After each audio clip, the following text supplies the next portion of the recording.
ойлголтын зөрүү байна л да. Дээдчүүн тайлбар чинь хууль тогтоож байгаа ажиллагаа биш шүү дээ. Гуйж байгаа нь үнэн. Гуйж байгаа нь үнэн.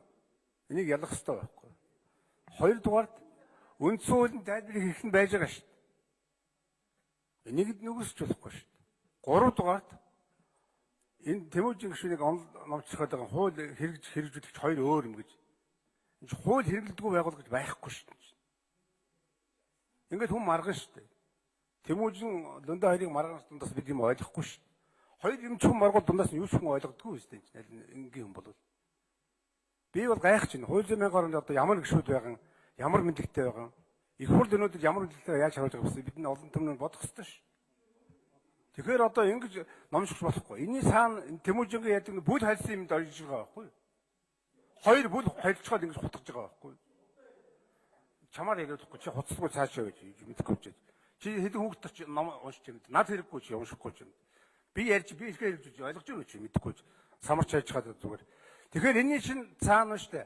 Улсын дээдчгийн бүгд төрлийг одоо устгасантай холбоотой байгаа байхгүй юу?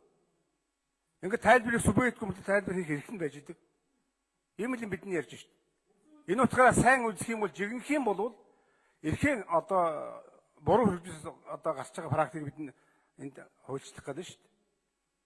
Тэгэхээр өнөөдөр дээдчгийн одоо биш цэцгийн төгөлд хүлээж авах зөв гэж бодож байгаа. Энэ гарч байгаа практик гарч байгаа бодлооныг түрүүн одоо дүндэх зөв юм хэллээ. Хэрвээ хэрэг шийдэхгүй бол тайлбар хийж болохгүй шүү дээ, тийм биз? Энэ ч хүн бол толгой нь байж шүү дээ. Шийд маргаан ирэхгүй тайлбар хийж болохгүй юм бидэнд орж болохгүй шүү дээ.